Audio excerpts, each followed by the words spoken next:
উদয়নারায়ণপুর আমতা এবং পাঁশকুড়া এই অঞ্চল এইদিকে সব এইদিকে জলটাকে দেখাও কিভাবে জল যাচ্ছে। এক্ষুনি সব তোমরাও ডুবে যাবে, এক্ষুনি সরে যেতে হবে। এইটা কালকে রাত্রে এই জলটা আবার ছেড়েছে নতুন করে ছেড়েছে এই জলটা। আজ দুটো পর্যন্ত উদয়নারায়ণপুর আমতা পাঁশকুড়া অনেক জায়গা আমরা কন্ট্রোল করলো, এই জায়গাগুলো ডুবে যাবে। আমি বলবো ডিএমকে এক্ষুনি এখান থেকে লোক শিফট করাতে। দুই হচ্ছে যাদের কাঁচা বাড়ি ভেঙে গেছে তাদের লিস্ট আমাকে দিতে। তিন হচ্ছে যাদের জমি নষ্ট হয়ে গেছে, শস্য নষ্ট হয়ে গেছে, সরো জলটা দেখতে দাও, জলে ডুবে যাবে এক্ষুনি। কৃষি জমি যাদের আছে বা শস্য আছে তারা চিন্তা করবেন না, তারা শস্য বীমার টাকা পাবেন, শস্য বীমার টাকা। আপনারা যতদিন বাড়ি ফিরতে না পারবেন সরকার রিলিফ দেবে, আপনাদের যা সাহায্য করার করবে।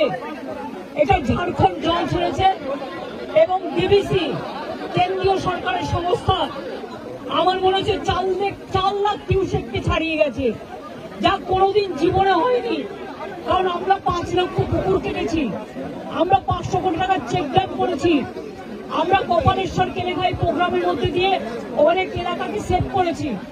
ঘাটাল মাস্টারঘাট প্ল্যান যেটা পড়ে আছে 10 বছর ধরে, সেটাও আমরা ডিপিআর তৈরি করছি, আগামী 2 বছরের মধ্যে করে দেব।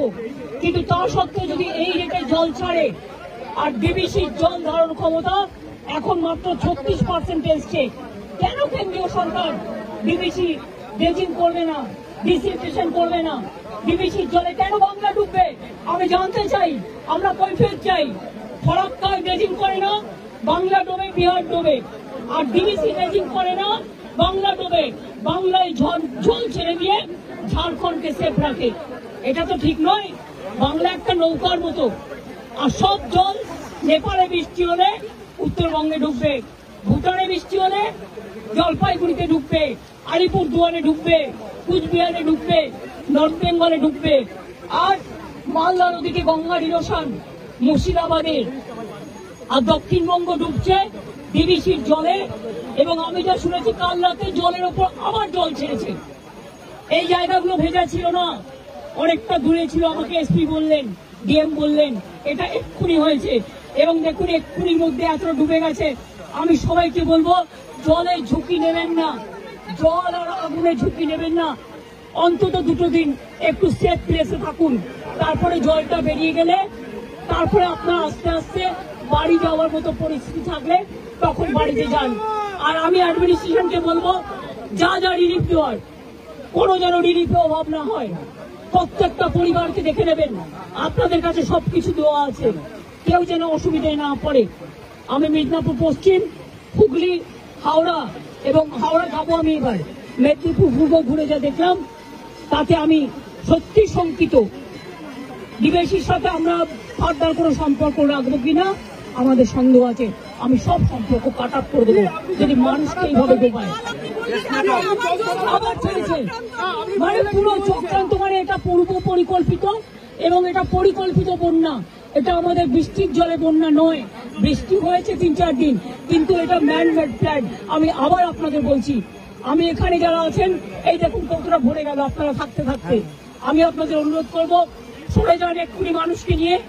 সামনে থেকে যারা দোতলায় দাঁড়িয়ে আছেন ওই বাড়িটাও ভেঙে পড়তে পারে জলের তোড়ে, প্লিজ আপনারা সেফ জায়গায় চলে যান। জল কিন্তু 8 ঘন্টার মধ্যে ডুবিয়ে দেয় সব, আগুন যেমন হু হু করে ডুবিয়ে দেয়। আমরা পাঁশকুড়া থেকে, আমি ডেবরাতেও জানি হয়েছে, ডেবরা আমি দেখতে দেখতে এলাম। ডেবরা আমি ডিএমকে বলবো, পশ্চিম মেদিনীপুরের ডিএমকে বলতে ডেবরার রিলিফ গুলো পাঠাতে, এমএলএকেও একটু কনফিডেন্স নেবে, জেলা পরিষদকে, এবং কেশপুরটাও দেখে নিতে। ডেবরাতেও 10টা গ্রাম ডুবেছে এবং খড়গপুর রুরালও ডুবেছে, একটা ট্রাইবেল গ্রাম, সেটাও দেখে নিতে। এবং পাঁশকুড়া যেটা ডুবেছে সেটাও দেখে নিতে। কোন রকম জাতের লোকে না বলতে পারে যে আমি রিলিফ পাইনি। আমি কিন্তু ডাইরেক্ট ডিএমদের দায়িত্ব দেব এবং এসপিদের এটা দেখার জন্য।